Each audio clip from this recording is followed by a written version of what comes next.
Hello, my name is Tom Flax, and this is my EDL 854 Module 16 case study, Mr. Stevens and the Missing Booster Club Funds. Problem one, or problem identification analysis, what do I know? I know that it's George Washington Middle School, has population size of about 450 students, and there's one administrator, Mr. Daniel Stevens. The enrollment of the school has been steadily decreasing, as is the socioeconomic status of the community has also been decreasing. Even though that the socioeconomic status is decreasing, there's still a strong involvement with the school by the community. Principal Stephen is spread very thin. There's he relies heavily on parent and community involvement, especially on the school functions like games and extracurricular events. There's a disgruntled parent, Mrs. Bowman, who happened to be handling the gate money and tickets at the last ball game, and it turns out that there's money and tickets that were missing following the game. So what do I know? Protocol that the parent organizations use for working the gate is there's supposed to be two people working the gate. If that was the case, who else was working with Mrs. Bowman at the time that the tickets became missing and the $50 bill became missing? And what is the protocol for accepting bills larger than $20? Are they supposed to accept bills that are larger than $20? What are they supposed to do with the damaged tickets? And what type of super surveillance is there?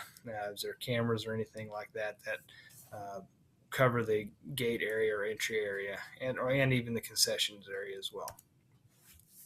Okay, identify the problem. Obviously, there's missing tickets and there's a missing $50 bill. Lack of staff involvement at athletic events, lack of administrative help, and for Mr. Stevens, and the safeguards and protocols set in place, are they being followed like they should be? I mean, that's something that needs to be addressed, and that's a problem that is identified.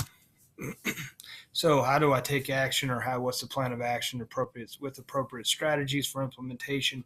Okay, there's three things that I've came up with here. Review safeguards for handling money at school events. Meet with superintendent or school board to discuss the addition of an activities or athletic director or supervision for activities, and meet with staff to try to get more involvement with helping at games.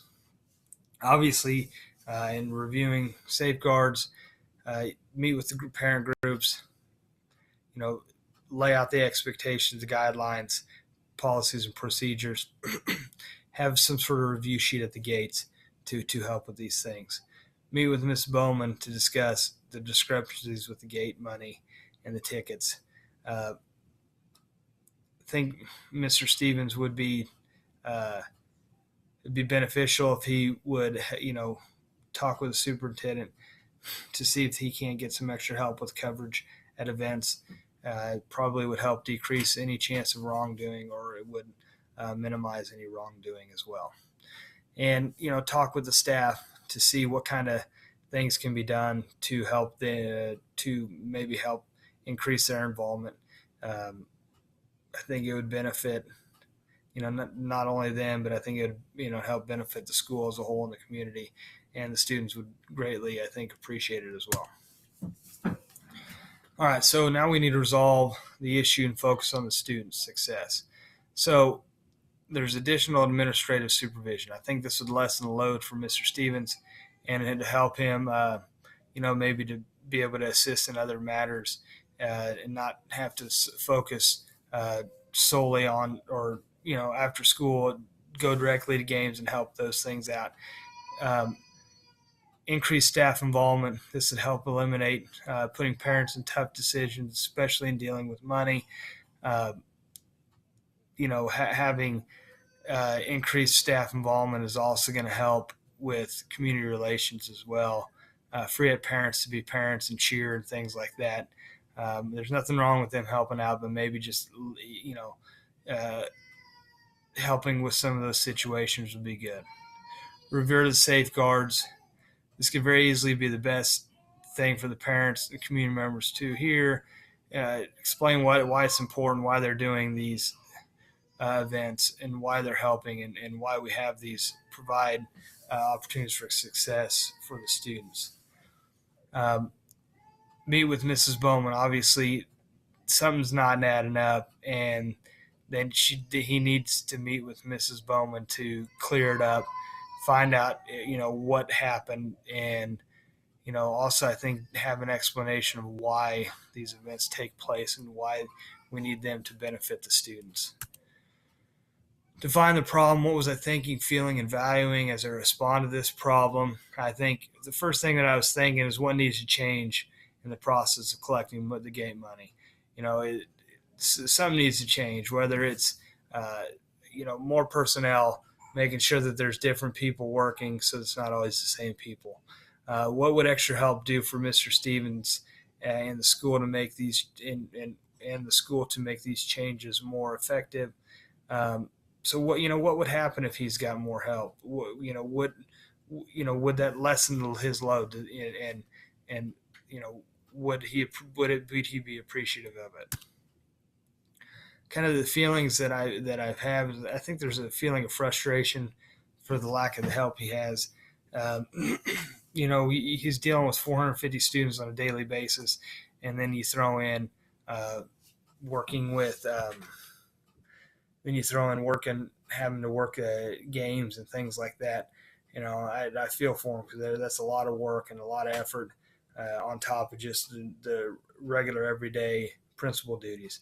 And I'm, feeling baffled that, that a parent would entertain the act of stealing. That just baffles me. I value the pride that the community has in the school. Also value the dedication that Mr. Stevens has. He's puts himself out there, and he's, seems like he's working his tail off to do the best that he can to provide positive opportunities for his students. So, what are some of the unresolved issues that are open for further investigation? Uh, did Mrs. Bowman take the money? If she did, what's the consequences?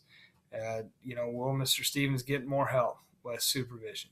And does he think he needs the help? Will the staff help? Is the staff, what's the incentives for them to help with extra duty and those extra events that happen? All right, now I'm going to reflect on the standard 8 component 1. How do you as a school leader promote effective and efficient management of school or district? Obviously, you got to have policies and procedures, and you got to know what they are, and you got to follow them. You got to have safeguards within them to minimize mistakes and prevent wrongdoing. Obviously, I think Mr. Stevens has these procedures in place, and he understands these procedures. But if he's not consistent, then there's going to be mistakes made and errors are going to occur. And, it might take a while before they get caught. And if these errors aren't caught early, then, it's going to be hard to solve the problems or correct the mistakes. You got to be positive, approachable, and fair with all staff, students, and community members. I think, through the brief case study, I think that, it seems like he's pretty approachable and pretty fair. He's very, very detail oriented, especially when dealing with Mrs. Bowman and her daughter Lucy, and explaining to her that, that just would not be beneficial to spend funds to send one person to an all-star cheer camp. Lead by example. I think that goes without saying. Mr. Stevens is doing a lot of things, and he's going above and beyond. And I think that this would, the staff could take note of this and maybe, pitch in and help. And I think that, the school board and the superintendent could also look at this and say, hey, man, this guy's really working hard. He needs some extra help. All right, component 2, how do you as a school leader promote social learning of every student? Obviously, I think the leader needs to be the positive voice in the school. It needs to be visible during school, at school and events, and needs to have great communication skills. It seems like that Mr. Stevens does a really nice job of being a positive voice during announcements. He's going to congratulate students or that you know for their accomplishments if they do stuff outside of school or during school, like he did with Lucy in her cheer contest. Um, Needs to be visible at school and at events. Obviously, he is. He's all over the place, it seems like. And he needs to have great communication skills. And, I think, he seems very detail oriented, like I said earlier, that in dealing with Mrs. Bowman, he made sure that he crossed all the T's and dotted all the I's to make sure that he's, came up with a proper answer. Last thing is component 3, how to use a school leader to promote student academic learning. So as leader of the school, you need to provide an opportunity for my staff to be visible outside of the classroom. Obviously, you got to get them doing things outside of the classroom, and obviously with it helping with activities and events would be a great way to show students that, that they're wanting to help, and that'll help with the learning in the classroom, and to see that the students to see that their teachers and staff are outside doing the extra things to help functions and things move smoothly. As the leader of school, you also need to think of the best interests of all the students. Mr. Stevens decided that providing the funds for just one student, wasn't beneficial for the whole student body. And also, the last thing is the school leader. Communicating is key to promoting the student success. Obviously, I think he does. It seems like he does a really solid job of communicating with staff, students, and school groups. To ensure that policies, procedures, and all those things are followed. And doing that, following all those procedures is going to help provide the best learning environment for each student. All right. Have a good evening. Thank you.